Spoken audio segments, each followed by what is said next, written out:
Congresswoman Lauren Boebert from Colorado is facing the imminent closure of her gun-themed restaurant, which has consistently operated at a loss and raises questions about its continued existence. Despite its questionable profitability, the restaurant, named Shooters, a clever play on words, has been in operation until recently. However, Boebert has revealed that she and her husband, Jason Boebert, were taken by surprise when they received a notice last week informing them that their lease would not be renewed. The building's ownership had changed hands the previous month, forcing the restaurant to either secure new premises or cease operations permanently. First, it should be noted that although the building's ownership technically changed, it remains within the same family. Milken Enterprises, the company that took over the building housing Shooters, was formed shortly before the purchase. The individuals listed on the incorporation documents of Milken Enterprises, Mike Miller and Dan Meskin, are associated with a cannabis dispensary called Rifle Remedies. Interestingly, until 2019, both businesses shared a street address. Shooters had previously paid rent to Dan Meskin's father, Mike, who owned the building through Meskin Enterprises. Therefore, while the ownership appears different, it essentially involves members of the same family. Boebert did not disclose the specific reasons behind the sudden eviction. However, according to a source familiar with the situation, the property manager believed it was morally imperative to close the business. The manager intended to lease the space to another restaurant. As the owner, he had the right to make such a decision. It is important to note that this does not seem to be a case of government punishment for Boebert's political speech. Rather, it reflects the actions of private capitalists who own the building and disagree with the nature of her business. Shooters has marketed itself as a pro-Second Amendment establishment, where waitresses openly carry loaded firearms while serving customers. Menu items even playfully reference firearms, such as the Swiss & Wesson sandwich. However, it should be noted that some of the waitresses were underage and not legally allowed to carry firearms. Additionally, a few choose not to carry them. One former employee praised the decision of the waitress who chose not to carry. This situation highlights the irony and potential legal issues arising from servers breaking the law by carrying firearms while underage. Although some may find the concept of a pro-gun-themed restaurant aesthetically appealing, having waitresses carry loaded firearms while serving food is seen by many as highly irresponsible and dangerous. The purpose behind such a practice remains unclear, and it raises serious concerns. However, considering Lauren Boebert's controversial reputation, such actions are not entirely surprising, given her propensity for irresponsible and questionable behavior. You know, I was thinking, why not have a book-themed restaurant instead?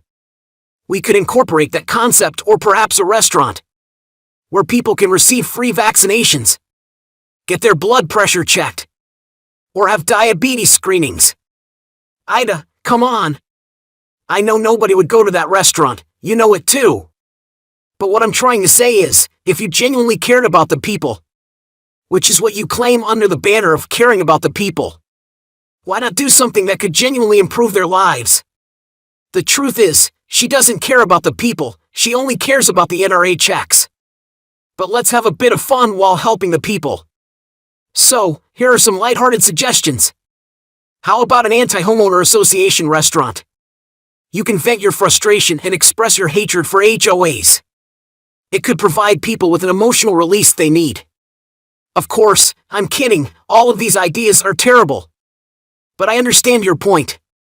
If you're going to use your private business, which I personally don't believe members of Congress should have, it should be aligned with serving the people in general.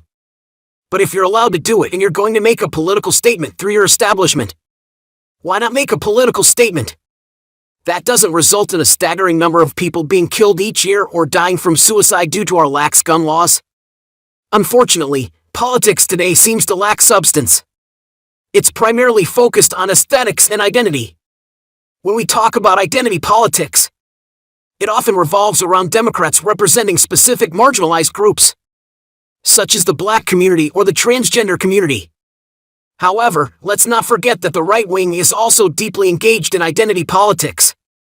They just channel their focus towards hating these already disenfranchised groups in society. That's their identity. Lauren Bobbert's identity is unequivocally supporting guns in any and all circumstances. It's pathetic and ultimately serves no one except Bobbert herself for her campaigning purposes. Especially considering the recent tragedies like the ones in Buffalo, where we are still grieving and trying to come to terms with the loss of innocent lives. It's disheartening to see Bobbert making headlines for her gun-themed restaurant. It truly reveals the quality of these individuals and how morally bankrupt they are. Putting politics aside, we need to acknowledge that some people are just not good. This notion that everyone has inherent goodness and nobody is truly bad is simply foolish. There are genuinely bad people out there. If you are selling guns to minors when you've witnessed so many minors lose their lives due to firearms, you are bad. If you refuse to provide a meal to a struggling child based on their identity, you are bad. We need to be able to say that some people are just trash because, well, these people are indeed trash. I say it all the time, and I have no qualms about calling out people for their garbage behavior. Furthermore, it's outrageous that individuals like Bobbert, who already receive profits from the NRA and salaries funded by taxpayers, seek to maximize. Unfortunately, it is evident that the government often takes advantage of the struggling population to maximize their own financial gains. This is a disappointing reality. On a related note, Lauren Bobbert's restaurant has encountered significant financial difficulties. According to Bobbert's financial disclosures, the establishment has incurred a total loss of $600,000 within a span of just 2 years, from 2018 to 2020. Additionally, it seems that the restaurant has faced challenges in meeting its annual tax obligations, resulting in various liens amounting to nearly $20,000. This revelation comes as quite a surprise. Perhaps the claim of being forced out of the building is merely a convenient excuse to shut down the restaurant. It remains to be seen. Furthermore, it is puzzling what Bobbert expected when she believed that people from Texas would flock to her establishment, as if it were a gun enthusiast's Disneyland. The truth is, many individuals cannot afford the cost of travel, especially across state lines. Who would be willing to visit a restaurant where children are allowed to carry loaded guns? It is a risk that nobody with common sense would be willing to take.